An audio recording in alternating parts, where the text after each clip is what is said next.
Kamal Mezoued est kabyle. Il est né en Algérie, mais il vit en France depuis 15 ans. Il est éducateur spécialisé. Il nous raconte l'histoire mouvementée de son nom de famille. Demandez à ma mère comment je m'appelle. Elle vous dira Kamal Ateissa. En Kabylie, cette région de montagne du nord de l'Algérie, là où je suis né, cela signifie Kamal, descendant d'Aïssa. Nous, les Kabyles, sommes l'un des nombreux peuples berbères dispersés dans le nord de l'Afrique. Ne nous confondez pas avec les Arabes. Nous avons des origines et une langue bien distincte. Mon nom de famille kabyle n'est pas un nom arabe. Je m'appelais donc Kamal Ateissa. Et puis, il y a eu le jour de mon entrée à l'école, le jour où tout a changé. Nous étions en 1975. J'avais 6 ans, et je m'en souviens comme si c'était hier. Au moment de faire l'appel, l'instituteur prononça le nom de Kamal Mezoued.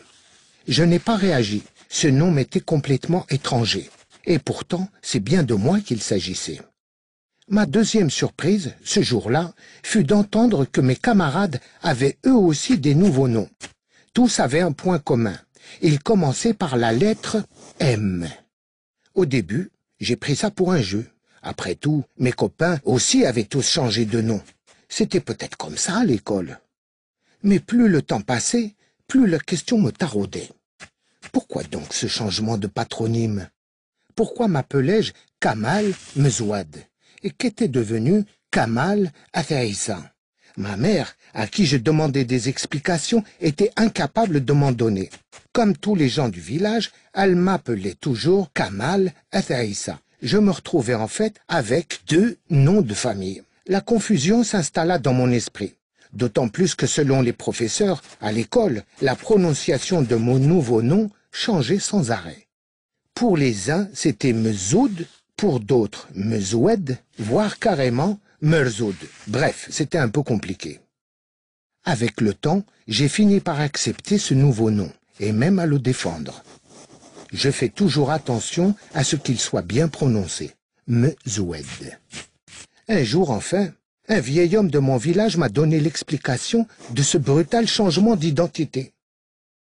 Au XIXe siècle, lors de la conquête de l'Algérie, la France a mis en place dans le pays un réseau de bureaux arabes. Leur but initial était de créer un contact entre les autorités françaises et les autochtones. Les Français avaient besoin d'être au plus près de la population pour comprendre sa langue, sa culture, ses règles politiques et ainsi mieux la contrôler. Peu à peu, ces bureaux se sont aussi vus confier des tâches plus administratives.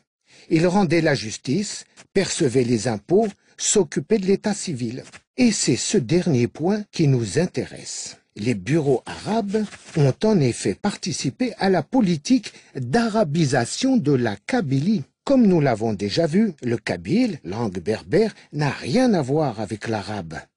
Or, la population kabyle avait la mauvaise habitude de se soulever contre le colonisateur français, notamment lors des révoltes de 1871. L'arabiser, donc lui enlever son identité, était une manière de casser sa cohésion. C'est ainsi que les noms de lieux, mais aussi les noms de familles kabyles, ont été systématiquement remplacés par des noms arabes. Souvent très fantaisistes, comme en témoigne l'histoire de mon arrière-grand-père. Celui-ci, en allant s'inscrire à l'état civil, eut la mauvaise idée de s'encombrer d'une outre, qui en arabe se dit Mezoued. L'officier d'état civil n'eut pas à se creuser la tête longtemps pour trouver un nom arabe à mon bisaïeul. Et depuis ce jour, notre nouveau nom de famille, Mezoued, est gravé dans le marbre de l'état civil, sauf au village, où ma famille s'appelle toujours Aïteissa. Mais alors, me demandez-vous, pourquoi tous mes camarades kabyles portaient-ils eux aussi un nom arabe commençant par la lettre M? Parce qu'il avait été décidé que tous les noms arabisés d'un même village commenceraient par la même lettre. C'est aussi simple que cela.